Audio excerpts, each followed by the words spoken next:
Scratch से start करते हैं। एनी न्यू प्लेयर, सपोज करो मैं यहाँ पे ये ग्लास बना रहा हूँ, ठीक है, मुझे ये ग्लास ब्लिंकिट पे बेचना है, ठीक है। I have no history of marketing, I have no history of selling, from start to making numbers, क्या प्रोसेस पूरा रहेगा to sell on quick commerce? First of all the quick commerce guys, they have two models. One is their B2B model, another is their B2C model. Okay. So B2C model is a very very common normal model as in marketplace, जहाँ पर as a seller आप अपने आप को register करेंगे, then they will give you a panel, वहाँ पे जाके आपको अपनी listing करना है, आपको उनके डार्क स्टोर में पहले इन्वेंट्री भेजना पड़ेगा, that is their USP। जब आप उनके डार्क स्टोर में इन्वेंट्री रख देंगे, जब भी ऑर्डर आएगा वो लोग उसको पिक करेंगे, डिलीवर करेंगे, they'll take a small cut and whatever money left over वो आपको आपके अकाउंट में डाल देंगे। That is a normal B2C model। ठीक है। So their B2B model is their partners wherein they onboard a brand, उसका एक speculative numbers बनाते हैं कि अच्छा इस कैटेगरी में ऑलरेडी हमारा इतना डेटाबेस पे इतना मोमेंटम है, they'll buy the stock, they will replicate to all the dark stores and whatever sales you are getting they'll just pay you out। So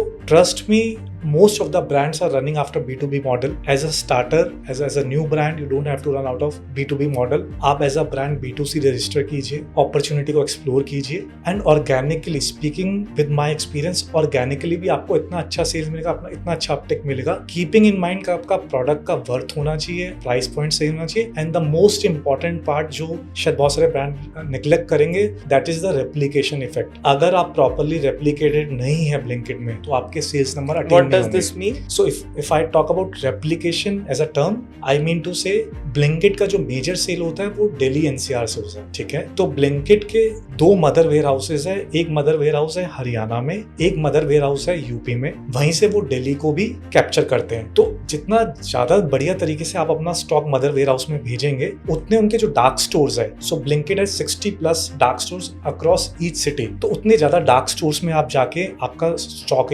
मतलब आपके प्रोडक्ट स्टॉक होंगे और उतनी जल्दी आपके कस्टमर को विजिबल भी रहेंगे और डिलीवर भी होंगे। अगर आप अपने कस्टमर के नियरेस्ट डार्क स्टोर पे अवेलेबल ही नहीं है तो उस पिन कोड पे आपका प्रोडक्ट विजिबल ही नहीं होगा, विजिबल नहीं होगा तो सेल नहीं आएगी। तो इसलिए आपको प्रॉपर्ली रेप्लिकेटेड होना बहुत जरूरी है, क्योंकि आप नए ब्रांड हो तो आपको पता ही नहीं होता कि आपको कितनी क्वांटिटीज भेजनी है। So again Blinkit has an algorithm, जब आप डे 1 ऑन बोर्ड होंगे आपकी कैटेगरी एवरेज के हिसाब से Blinkit आपको सजेस्ट करेगा कि इस पर्टिकुलर कैटेगरी या इस पर्टिकुलर डोमेन में आप इतना इन्वेंट्री भेजिए। You just need to send that inventory to their mother warehouse और आगे डार्क स्टोर्स में वो फर्दर रेप्लिकेट करते हैं।